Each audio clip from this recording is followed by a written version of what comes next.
Assalamualaikum warahmatullahi wabarakatuh. Selamat sore. Perkenalkan saya Ridwan dan rekan saya. Nanti Di sini saya dari mahasiswa Universitas Lampung Teknik Fisika ingin mewawancarai salah satu owner Gyozarus yang dibilang cukup sukses lah di Lampung ini dan salah satu makanan pasti Jepang yang lumayan terkenal. Mungkin kita bakal kenalan dulu nih ke salah satu owner yang Gyozarus yang ada di Lampung.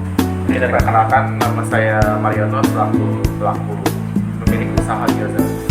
saya Cita, owner juga. Ya mungkin teman-teman semuanya pernah dengar lah atau mungkin pernah melihat salah satu makanan pangsit Jepang yang mungkin kalau misalnya kita sebagai Gen Z itu kan terkenal gitu kayak makan pangsit Jepang yang terkenal gitu. Mungkin kita sedikit tanya-tanya aja gitu gimana mulai dari bisnis dan cerita suksesnya. Mungkin Ini ya Kak Sulkan, pengen tahu nih, kalau boleh tahu jadi usaha yang kakak jalankan itu seperti apa ya? Apa yang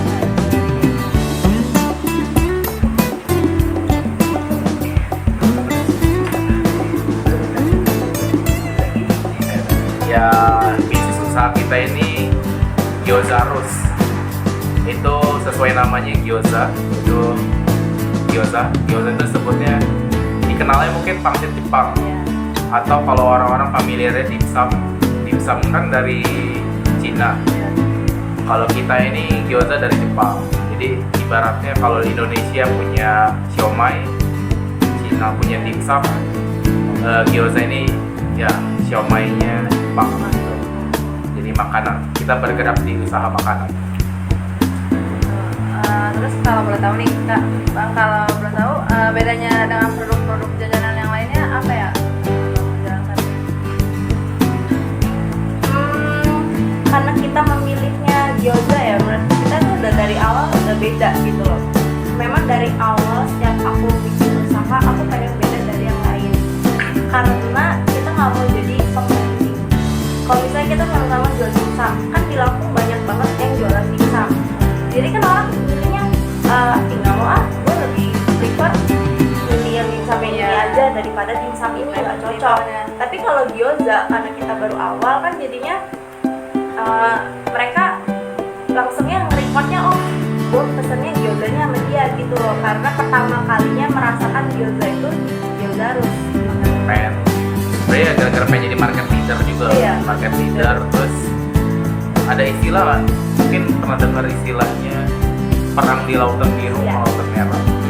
Nah, jadi kita pengen di lautan biru, tenang aja, nggak berdarah-darah. Zona nyaman itu ya kan? Iya, kita Dibilang- ngapain di zona nyaman? Dibilang nyaman, enggak juga, soalnya tantangannya kan kita harus perkenalin usaha baru kan. ya. Sebenarnya susahnya di situ, cuman lebih enggak jatuh-jatuhan harga atau jadi pembanding yang tadi udah dibilang.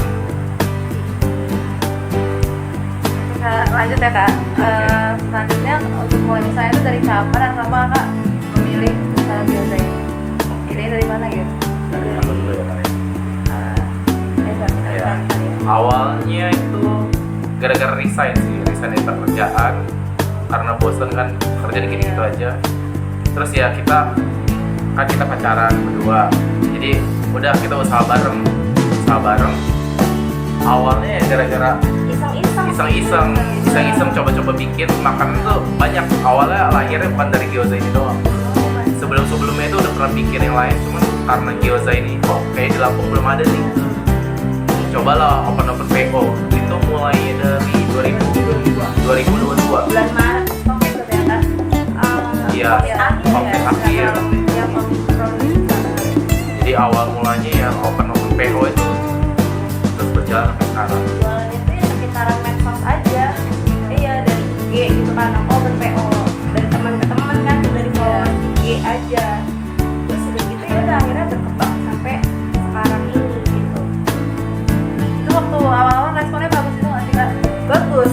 Aku nggak nyangka, mungkin gara-gara teman apa gimana aku juga nggak tahu ya. Cuman aku juga pas awal kan pertama dia yang buat. Pertama buat, aku waktu itu masih ngerintis toko juga. Toko, ya. Aku ngerintis toko, buka toko. Jadi dia bawa gyozanya. Terus aku langsung mikir, di Lampung ini kan nggak ada gitu loh, belum ada. Sekarang kan banyak kan dimsum kan, waktu itu kan zamannya dimsum pada di gyoza kan. Jadi aku mikir, ini bisa nih jualan ini gitu loh, gyoza ini. Walaupun Ya sekarang udah. udah banyak sih ya. Iya, sekarang udah banyak.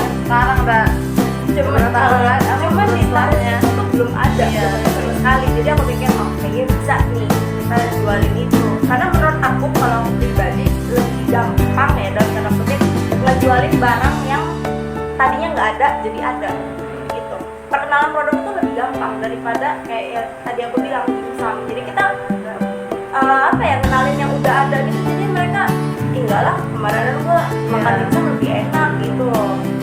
Harus lebih dari yang lain gitu ya? Iya, beda Bisa. gitu dari yang lain. Jadi berawal dari iseng itu, akhirnya aku open PO di IG. Akhirnya endorse sih waktu itu ya, sempat endorse. Endorse influencer ya.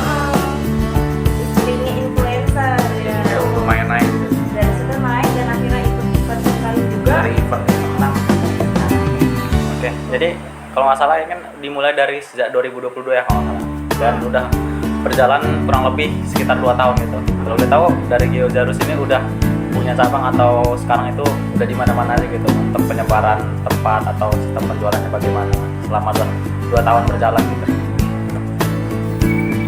Ya, untuk 2 tahun ini sih kita berkembangnya dari awalnya kita produksi masih di rumah kita, terus berkembangnya kita punya outlet baru cabang di Pahoman.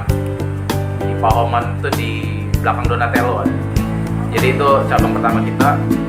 Terus sekarang yang kedua ini kita ada di sini. Sebenarnya cabangnya masih sama lah, masih 2 kan. Tadinya kan di rumah dia, sekarang jadi pindah ke sini. Cuma jadi ya hitungannya jadi 2 tempat. Oke. Ini kan kita sebagai mahasiswa kan pasti apa ya, belum punya pengalaman banyak gitu tentang atau ngambil salah satu kayak keputusan salah satu berusaha kan kayak risikonya terlalu besar kita sebagai mahasiswa. Mungkin dari kita sebagai mahasiswa juga pengen belajar nih dari kakak-kakaknya gimana caranya ngebangun usaha yang dibilang sukses lah, salah satu di cabang Lampung gitu. Dan mungkin kita pengen tahu nih mahasiswa gimana caranya ngebangun bisnis ini dari nol, atau gimana caranya ngelawan kompetitor atau melihat persaingan ada tuh, kayak tips and trick itu gimana kita ngebangun sebagai mahasiswa gitu. Sebenarnya ya kalau untuk ngadepin kompetitor itu tuh hal yang apa ya, lumrah sih. Kompetitor itu setiap kita dagang, bahkan jangan dagang, kita sebagai mahasiswa juga, kita kan adu nilai nih sama temen Iya, nih. bener. Bersaing, kita kan bersaing, dan kita tuh selalu hidup tuh bersaing gitu sama teman-teman, bahkan sama orang-orang di sekitar kita gitu kan. Menurut aku lumrah. Sebenarnya yang bikin agak susah tuh melawan diri sendiri kalau usaha ya. Ya, usaha. Itu tuh kita harus ngelawan malesnya diri kita sendiri. Terus kita juga kan harus tekun, kita juga harus introspeksi. Kita bisa nggak introspeksi ke diri kita sendiri gitu loh. Introspeksi itu kita juga kan awalnya yoga tuh buat itu dalamnya ada jahenya loh, dan Iya. ternyata Genzi itu nggak suka sama jahe. Kita harus tahu pasar lah, Iya, pasar maunya tahu- apa, kita harus kita tahu tahu. pasar gitu loh. Mereka tuh ternyata nggak suka jahe, sedangkan anak 90-an dan 80-an Iya. itu suka sama jahe. Kita awalnya tuh makan resepnya tuh pakai jahe, tapi semenjak tahu dan pasar kita tuh banyak Genzi dan anak-anak yang sepantaran kita ini, yaudahlah kita terakhir aja semuanya pakai jahe gitu. Jadi introspeksi diri, konsisten sama waktu juga, ya etos kerja itu lah, nggak pegawai aja yang ada, tapi kita sebagai owner itu harus ada.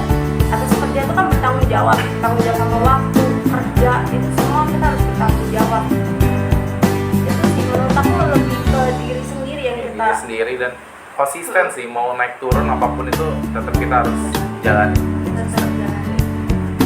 Sepi mau rame ya harus tetap jalan. Oke, mungkin kan kita sebagai mahasiswa takut ya untuk memulai langkah ngambil wirausaha, takut mikirnya ntar kalau nanti bakal gagal itu. Untuk ngadapin ketakutan gitu gimana kira-kira? Mulai aja dulu. Gimana aja bro? Mulai aja dulu. Kayak hashtag Tokopedia ya. Iya, mulai aja. Soalnya ya kalau kalian mikir kesalahannya, kegagalannya, itu kamu gimana mau majunya gitu loh. Yang penting kamu bergerak. Kamu lambat nggak apa-apa, yang penting kamu bergerak. Jangan berhenti gitu loh. Yang penting kamu bergerak, pelan nggak apa-apa. Yang penting kamu bergerak. Begitu sih yang kita pikirin. Mungkin orang lain kan pencapaian udah begini, Pajero, baru Ya. dagang udah di Bener. Pajero. Terus baru dagang udah ke pintu rumah. Kalian kalau misalnya kita yang baru-baru itu kan jadi ke trigger kan, aduh sukses banget nih, sedangkan kita belum ada apa-apa nih, kan kita masih kemana-mana pakai motor segala macam, masih ke pasar kita jalan kaki gitu. Gak apa-apa, kalian harus liatin prosesnya itu. nikmatin waktunya itu Tiap karena orang beda-beda. iya, waktu ibarat bunga itu kan berkembangnya beda-beda, Beda-beda. bermekarannya beda-beda. Itu sih yang kita terapin, dan yang penting kita nggak berhenti, kita konsisten terus bergerak, dan itu pasti ada pelajarannya. Kayak kita awal nih pertama kali hire orang, kita kan pertama kali cuma berdua hire orang, kita nggak tahu loh, kita nggak expect bakalan bisa hire orang, kita bakalan bisa punya asisten dapur, hire orang untuk menjaga di cabang, itu kita nggak ada expect ke sana gitu loh awalnya. Tapi lama-lama bergerak sampai menuju ke situ gitu loh. Oke, berarti intinya kita coba aja lah, nggak usah takut gagal apa Iya, kedepannya bakal anggap terjadi. aja kegagalan yang kemarin atau bahkan yang hari ini pelajaran berharga buat kalian. Nggak bisa kalian pelajarin secara teori. Secara teori kan kita paling masuk kuping kanan dua kuping kiri gitu kan. Kita kan ngalamin. Tapi kalau kita terjun, kita bisa tahu, oh kita gagalnya di sini, jadi kita belajar. Gitu. Dan sebenarnya ya ada cerita lucu ya dari yang tadi Ridwan bilang kan, mulainya takut kan. Ya sejujurnya emang awalnya itu kan saya yang buat awalnya kan, itu takut, benar-benar takut kayak udahlah, saya tuh kayak perfect gitu loh, harus jadi orang perfect banget, masih banyak kurang lah, jangan jual dulu, laku apa enggak sih gini segala Oh macam. iya benar, awalan dia takut banget. Tahu-tahu si kita open PO tanpa sepengetahuan saya gitu kan.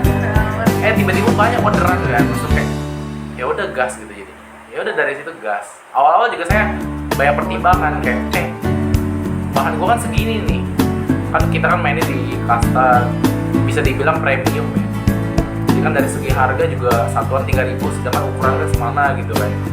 Jadi pikiran saya itu tadi awalnya masuk nggak ya di pasar lampu, tapi ya balik lagi emang namanya kita jualan itu pasti ada pasarnya, mau pasar menengah, atas atau bawah gitu, semua pasti ada pasarnya.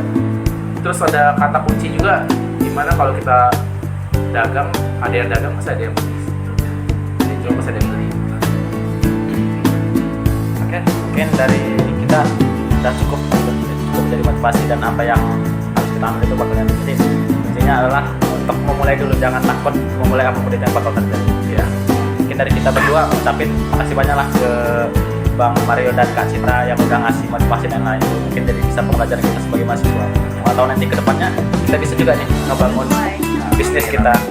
Mungkin sekian dari saya, dan juga minta maaf kalau misalnya ada salah kata maupun perbuatan. Saya Ridwan dan rekan saya kami pamit undur diri. Wassalamualaikum warahmatullahi wabarakatuh.